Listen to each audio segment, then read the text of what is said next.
వేదిక మీద ఉన్నటువంటి పెద్దలకందరికీ సుదీర్ఘకాలం పాటు ఉద్యోగ ఉపాధ్యాయ సంఘాలలో నిరంతరం పనిచేసి ఈ రాష్ట్రంలో ఉన్నటువంటి ఉద్యోగులకు ఉపాధ్యాయులకు అనేక హక్కులు సాధించడంలో ముందు వరుసలో ఉన్నటువంటి నాయకులందరం కూడా ఈరోజు వేదిక మీద ఉండడం అనేటువంటిది నేను స్వాగతిస్తూ ఉన్నాం. ఇక్కడ ఉన్నటువంటి అనేక మంది నాయకులమందరం కూడా వివిధ రాజకీయ పార్టీల్లోనూ అట్లాగే ఏ రాజకీయ పార్టీలో లేనటువంటి వాళ్ళం కూడా అందరం ఉన్నాం. దీని ప్రధానమైనటువంటి ఉద్దేశం ఏంటంటే ఇటీవల అధికారంలోకి వచ్చినటువంటి కాంగ్రెస్ పార్టీ 17 నెలలుగా అధికారంలోకి రాగానే ఉద్యోగుల ఉపాధ్యాయుల సమస్యలన్నీ కూడా పరిష్కరిస్తామని ఎన్నికల మేనిఫెస్టోలో హామీ ఇచ్చి 17 నెలలు గడిచినప్పటికి కూడా ఏ ఒక్క సమస్యను కూడా పరిష్కరింపబడలేదు.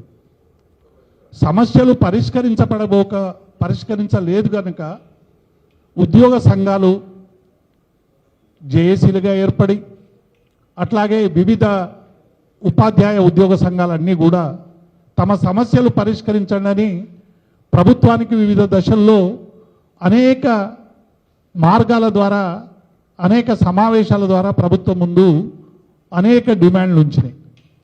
ఈ డిమాండ్ల పరిష్కారం కోసం ఒక మంత్రుల కమిటీ బట్టి విక్రమార్క గారి నేపథ్యంలో ఒక మంత్రుల కమిటీ వేసిండ్రు.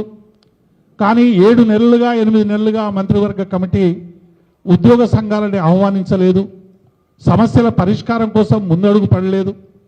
ఇటువంటి సందర్భంలో ఆవేదన చెందినటువంటి ఉపాధ్యాయ ఉద్యోగ లోకమంతా కూడా ఎట్టి పరిస్థితుల్లో కూడా మా సమస్యలు పరిష్కరించాలని సమావేశాలు పెట్టుకొని కార్యాచరణకు కూడా పోతామని ప్రకటించిన తర్వాత ముఖ్యమంత్రి మాట్లాడినటువంటి మాటలు, రేవంత్ రెడ్డి గారు మాట్లాడినటువంటి మాటలు ఉద్యోగుల ఆత్మగౌరవాన్ని దెబ్బతీసే విధంగా ఉన్నాయనేటువంటి విషయాన్ని మేము ఈ సందర్భంగా గుర్తు చేస్తూ ఉన్నాం.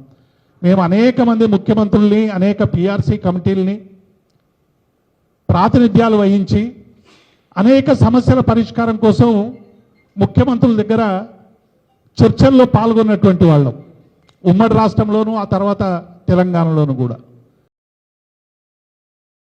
ఉద్యోగుల పట్ల ఎక్కడైనా లోపల వ్యతిరేకత ఉన్నప్పటికీ కూడా ఏ ముఖ్యమంత్రి కూడా బహిరంగంగా ఏనాడు ఉద్యోగుల్ని ఇట్లా మాట్లాడడం దేశ చరిత్రలోనే మొదటిసారి. ఇది రాష్ట్ర చరిత్రనే కాదు, కోసుకొని తింటారా నా దగ్గర ఏమీ లేవు అన్నటువంటి ముఖ్యమంత్రి ఒకే ఒక్క ముఖ్యమంత్రి రేవంత్ రెడ్డి. ఎందుకంటే 27 రాష్ట్రాలు ఉన్నాయి మన రాష్ట్రం కాకుండా. అందులో కాంగ్రెస్ పాలిత ప్రాంతాలు ఉన్నాయి, బీజేపీ పాలిత ప్రాంతాలు ఉన్నాయి, ప్రాంతీయ పార్టీల పాలిత ప్రాంతాలు ఉన్నాయి. ఏ ముఖ్యమంత్రులు కూడా మనకంటే ఆర్థికంగా చాలా తక్కువగా ఉన్నటువంటి రాష్ట్రాలు కూడా అనేకం ఉన్నాయి. కానీ ఏ ముఖ్యమంత్రి కూడా ఉద్యోగుల డిమాండ్లు ఇస్తే డిమాండ్లు పరిష్కరిస్తామనో లేకుంటే కాలయాపన చేయడమో రకరకాలుగా జరిగేటువంటి పరిస్థితి మనం చూస్తూ ఉన్నాం. కానీ తెలంగాణ ముఖ్యమంత్రి అటువంటి మాటలు మాట్లాడి నేను ఏమి ఇవ్వలేనని చేతులు ఎత్తేసేటువంటి ప్రయత్నం కూడా మేమందరం కూడా చాలా బాధపడ్డాం. మేము ఎంప్లాయీస్ పెన్షనర్స్ కోఆర్డినేషన్ కమిటీగా ఏర్పడడానికి మూల కారణం రేవంత్ రెడ్డి వ్యాఖ్యలే అనేటువంటి విషయాన్ని కూడా నేను ఈ సందర్భంగా గుర్తు చేస్తూ ఉన్నాం. ఎందుకంటే ఉద్యోగుల సమస్యలు ఉపాధ్యాయుల సమస్యలు సంఘాల ద్వారా పరిష్కరించుకునేటువంటి సందర్భంలో ఆ ఉద్యోగులకు వెన్నుదన్నుగా మేమందరం నిలబడతాం, ఉపాధ్యాయులకు అందరికి కూడా వెన్నుదన్నులుగా నిలబడతాం. 3 లక్షల మంది పెన్షనర్లు ఇవాళ ఇప్పుడు జూన్ వస్తే ఇంకొక డిఏ 6 డిఏలు భారతదేశంలో ఎక్కడ కూడా ఇన్ని డిఏలు పెండింగ్లో లేవు. పిఆర్సీ అయితే జూలై 23 నుంచి రావాల్సిన అవసరం ఉంది. ఈ జూలై వస్తే 2 సంవత్సరాలు అవుతుంది. హెల్త్ కార్డులు అనేటువంటివి ఎక్కడ కూడా నడవనటువంటి పరిస్థితి. పెన్షనర్ల పరిస్థితి తెలంగాణలో అగమ్య గోచరంగా తయారైంది అనేటువంటి విషయాన్ని కూడా మేము ఈ సందర్భంగా గుర్తు చేస్తూ ఉన్నాం.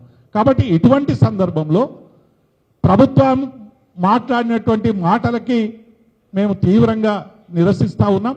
ముఖ్యమంత్రి గారు వెంటనే మంత్రుల కమిటీ నుంచి మళ్ళీ అధికారుల కమిటీకి వచ్చింది. గతంలో మా కోదండరామ్ గారు మేము జేఏసీలో చాలామంది జేఏసీ నాయకులను కూడా ఇక్కడ ఉన్నాం. కోదండరామ్ గారిని, చిన్నారెడ్డి గారిని ఉద్యోగుల సమస్యలు పరిష్కరించడానికి మీరు ప్రయత్నం చేయండి అని రేవంత్ రెడ్డి గారు చెప్పింది.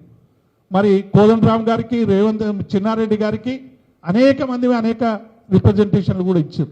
మరి ఆ కమిటీ అయిపోయిందో తెలియదు. మళ్ళీ మంత్రుల కమిటీలో కేశవరావు గారు ఇంక్లూడ్ అయినరు. ఇవన్నీ పరిణామాలు చూస్తూ ఉంటే మరి ధర్నాలు చేసే బదులు మీరు 2 గంటలు ఎక్కువ పని చేయండి అని కూడా ఇటీవల ముఖ్యమంత్రి గారు అన్నారు.